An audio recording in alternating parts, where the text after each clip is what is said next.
sa DWIZ, Channel 23. Doc? Morning po sa lahat ng ating mga taga-subaybay. Magandang umaga po.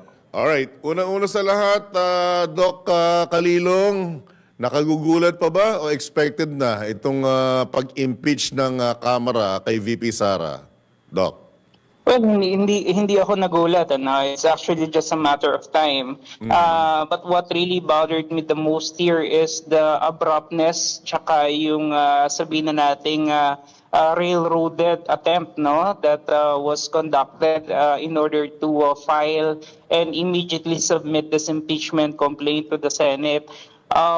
Based on the Constitution kasi, if you're going to look at Article 11, Section 3, maliwanag yung ating reglamento ron, particularly doon sa tinatawag nating 10-day rule, that all the impeachment complaints should be carefully verified, should be scrutinized, submitted to the House rules, and should be included yung tinatawag nating House Order of Business before it could be transmitted to the Senate. Now, in this case, if you actually file an impeachment complaint, and I'm referring to the 4th impeachment complaint filed yesterday, and immediately you just gather the signatures and lodge it directly to the Senate, then there is a constitutional violation immediately.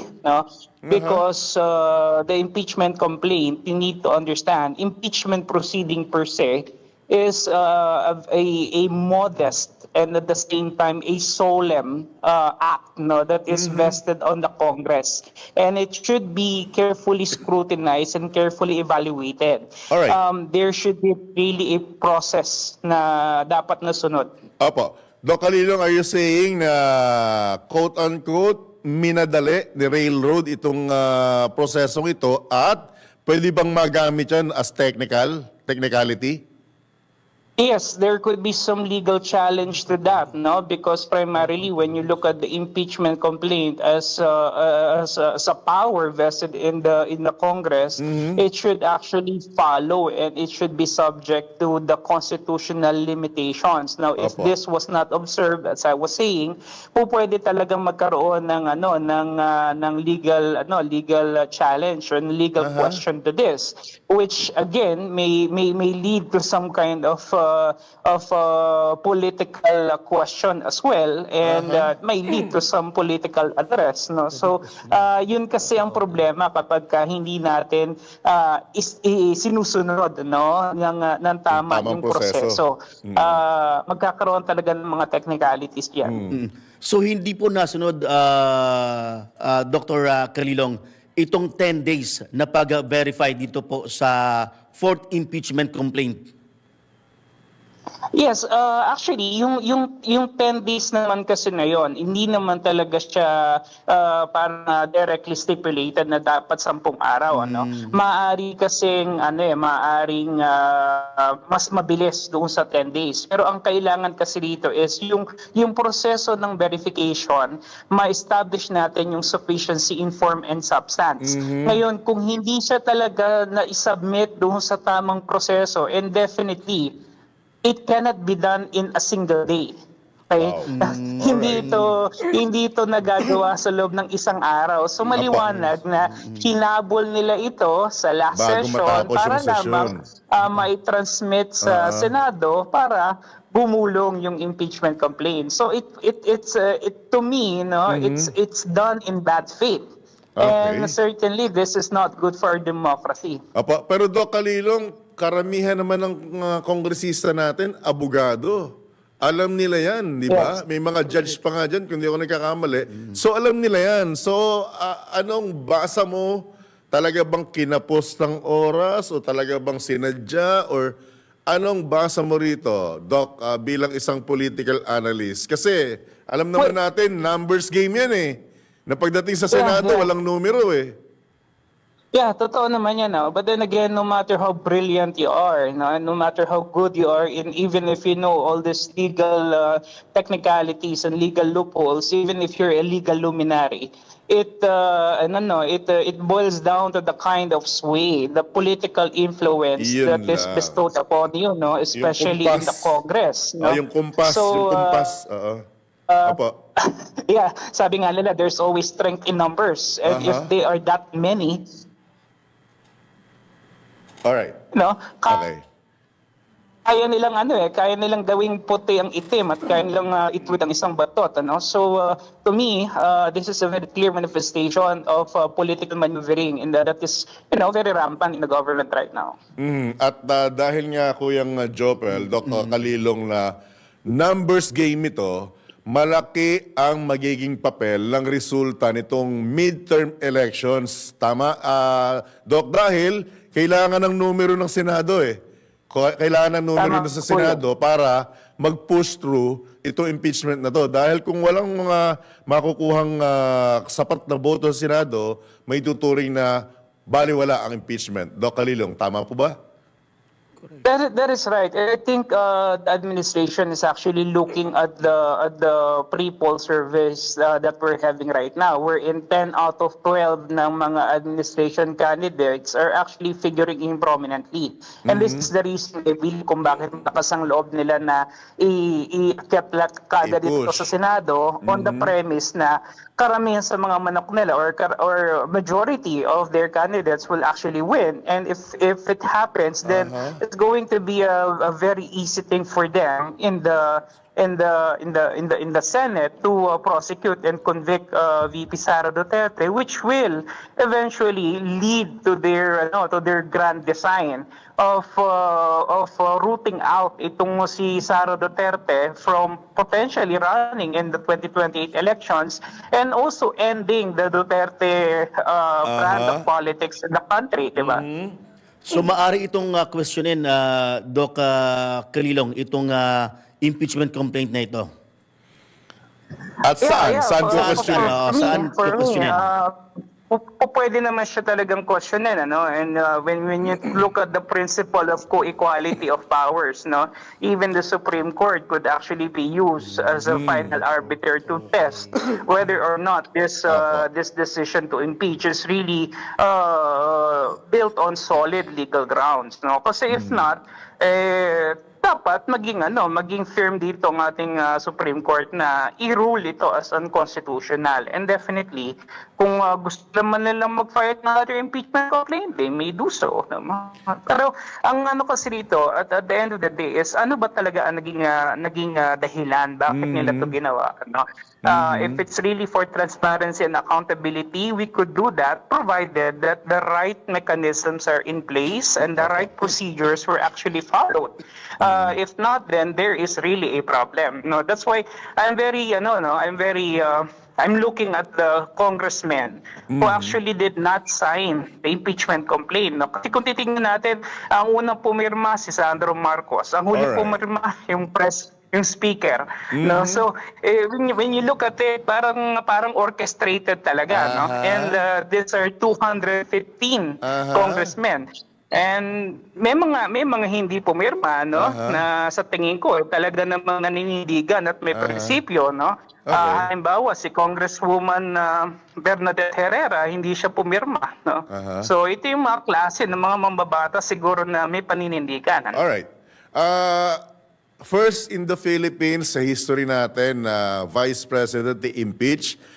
Sino ang next in line, Doc Kalilong, sa ganyang pangyayari? If ever tuluyan ng mapatalsik sa pwesto si VP Sara, sinong next in line?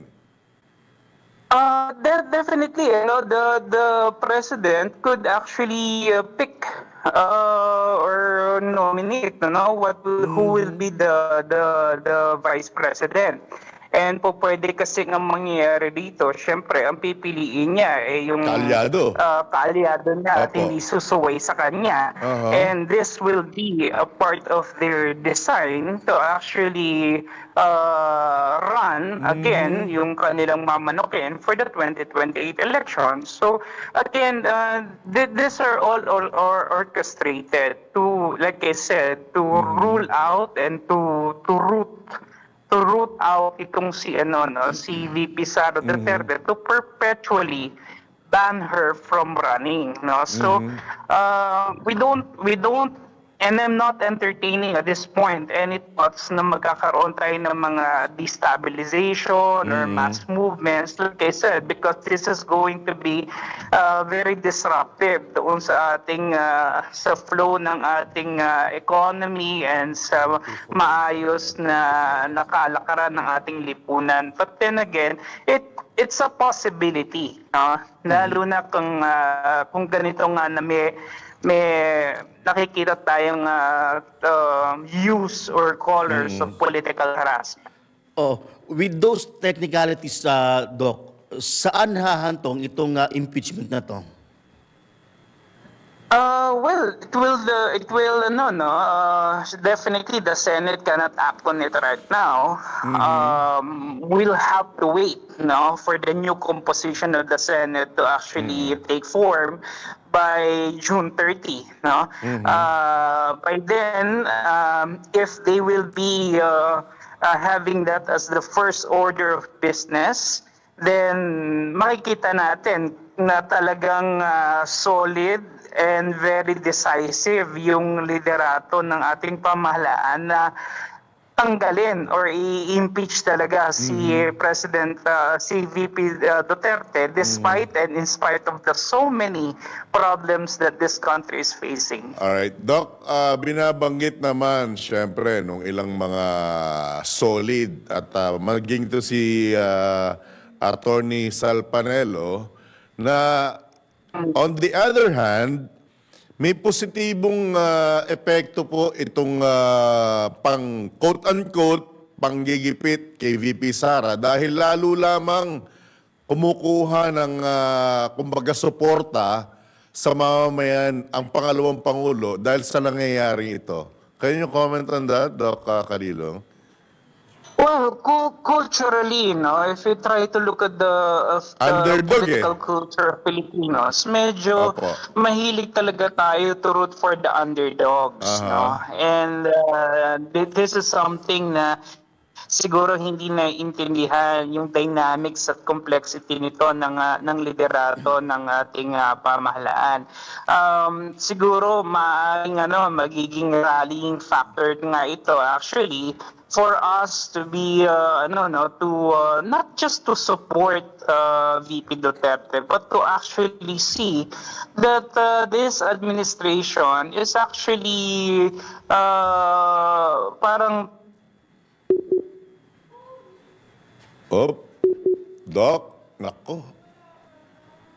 Doc, ang ganda pa naman yung sasabihin. Yes. Nawala? Ha? Kaya movie? Alright. Oh. Kasi ngayon ko lang na pero feeling ko kasi talagang kung yung third impeachment complaint, okay na eh. Kasi humabol yung fourth. Tama rin naman, kung hindi nasunod yung talagang proseso na nakalagay sa saligang batas, mate-technical talaga. Okay. Doc, pasensya na. Medyo nawala ka nung mga huling sinasabi mo. Go ahead, sir. Doc. Yes. That was what I was saying now.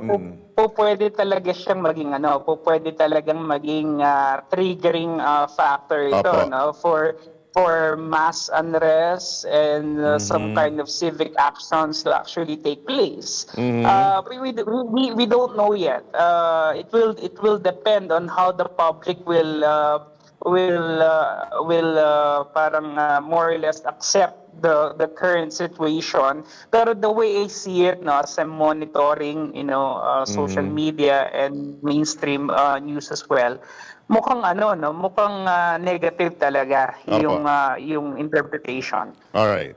Sir, anong implication nito? Kasi parang may sinasabi din na hindi tinupad o hindi sinunod ng mga mambabatas yung